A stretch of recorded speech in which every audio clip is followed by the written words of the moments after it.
Assalamualaikum warahmatullahi wabarakatuh. Hari ini kita akan mempelajari cara menghitung validitas item menggunakan SPSS. Sebelumnya kita sudah pernah menghitung validitas menggunakan Microsoft Excel ya. Nah, nanti hasil akhirnya akan kita bandingkan. Pertama, kalian harus sudah punya atau sudah menginstal software SPSS dulu.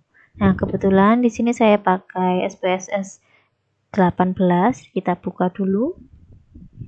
Nah, kemudian setelah dibuka, cancel saja. Tampilannya seperti ini ya.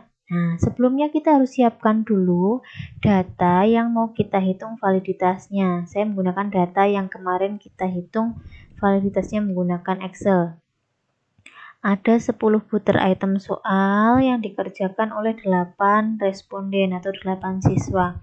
Kita blok mulai dari skor soal nomor 1 sampai dengan soal nomor 10 sampai dengan skor totalnya. Untuk nama siswanya dan nomor urutnya tidak perlu. Jadi hanya nomor butir soal 1 sampai 10 sampai dengan skornya. Ini kita copy, kemudian kita masuk ke tampilan ini tadi, kita paste. Nah, tampilannya akan seperti ini. Ini pada data view ya. Kemudian kita klik pada variable view. Nah, ini kalau mau kita ganti namanya boleh, atau kalau mau biarkan seperti ini tidak apa-apa. Nah, yang paling bawah tadi kan total. Jadi kita ganti saja namanya dengan total. Untuk membedakan ya bahwa paling bawahnya adalah skor totalnya. Nah, kalau sudah, ini tidak saya ganti ya misalkan. Karena kodenya yang penting 01 berarti soal nomor 1, kode var 10 berarti itu soal nomor 10. Kita klik kembali data view. Nah, kalau sudah, tadi sudah berubah ya yang saya ganti di sini total. Nah, misalkan mau saya ganti juga boleh. Ini soal nomor 1 misalkan saya pakai S01, S02, kemudian soal ya maksudnya. S itu soal nomor 3, soal nomor 4, soal nomor 5, nomor 6, nomor 7, nomor 8, nomor 9 sampai dengan soal nomor 10.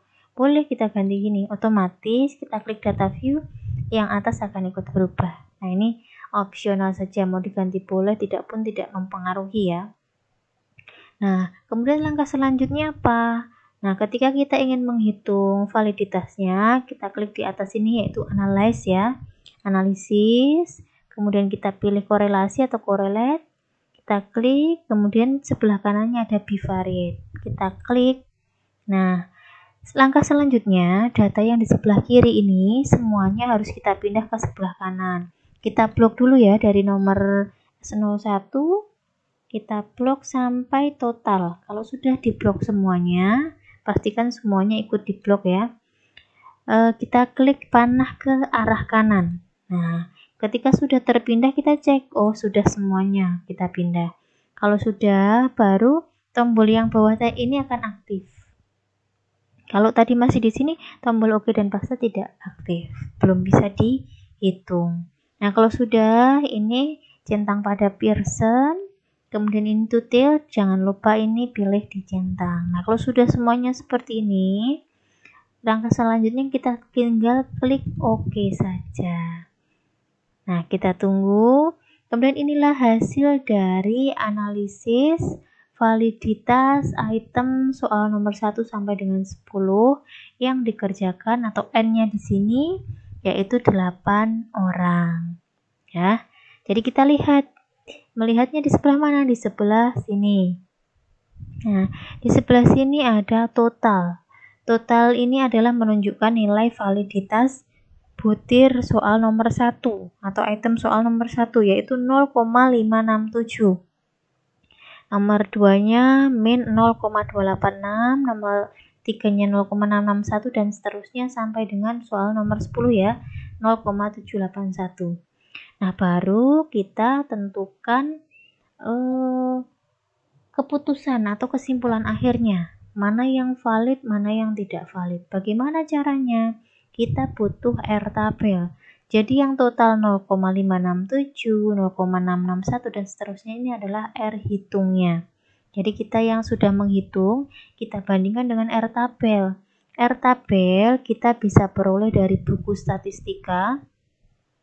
Di buku-buku statistika di halaman terakhir itu biasanya ada, atau buku-buku metode penelitian juga ada. Kemudian bisa juga mencari di Google atau di internet, itu sudah banyak ya. Dan ini nilainya sama tetap. Nah, kita tinggal lihat saja di sini tersedia dua signifikansi 5% dan 1%. Saya pilih yang 5% saja ya. Kemudian tadi N-nya 8, N adalah jumlah responden, bukan jumlah soal ya. Jadi jumlah orang atau responden yang mengerjakan soalnya tadi. Nah, karena yang mengerjakan adalah 8 orang, jadi di sini 0,707. Ini adalah R tabelnya.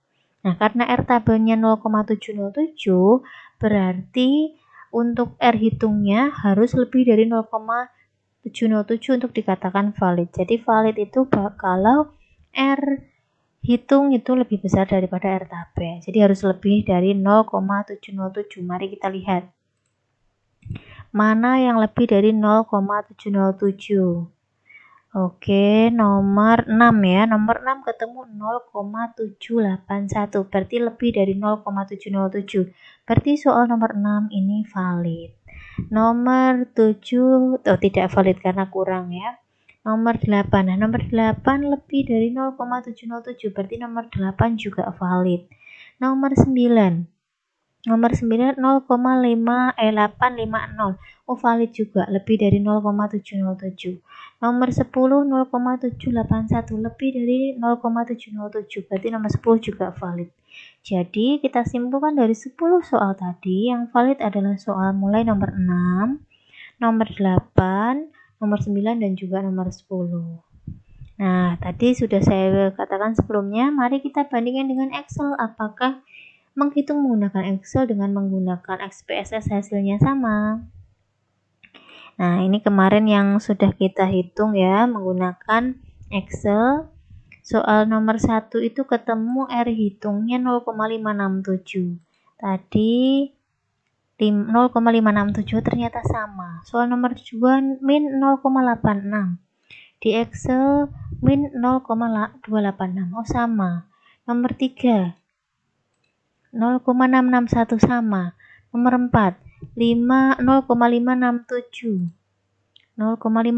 sama. Nomor 5 0,665 sama juga. Nomor 6 tadi valid ya, 0,781. Nah, sama juga. Kemudian nomor 7-nya 0,327 tidak valid. 0,327 sama, tidak valid juga. Nomor 8 0,850. Nomor 8. Oh, nah ini sebentar. Ini saya keliru nggak ngitungnya. Nomor 8 tadi mana? Nomor 8. Oh, nomor 8 0,714 ya. Oh, berarti sama. Tadi yang 850 nomor 9. Nomor 8 0714. Oh, berarti sama. Ini nomor 8-nya. Yang nomor 9 baru 0,80, nomor 10-nya 0,781. Nah, ternyata sama persis. Jadi, menghitung menggunakan SPSS maupun menghitung menggunakan Excel, ternyata hasilnya sama. Jadi, itu menjadi pilihan untuk kita mau menghitung menggunakan Excel ataupun SPSS, itu hasilnya sama. Hanya saja langkah-langkah yang diperlukan untuk menghitung menggunakan SPSS ini lebih cepat dan lebih mudah. Jadi bisa menjadi alternatif karena untuk data yang banyak bisa lebih cepat. Tapi kalau misalnya ingin mengetahui langkah-langkah detailnya, ingin menggunakan Excel juga tidak masalah. Gitu ya. Jadi hari ini kita sudah mempelajari tentang cara menghitung validitas butir item soal menggunakan SPSS 18. Nah, sebenarnya SPSS versi berapapun itu caranya sama. Baik, terima kasih atas perhatiannya. Semoga video ini dapat membantu.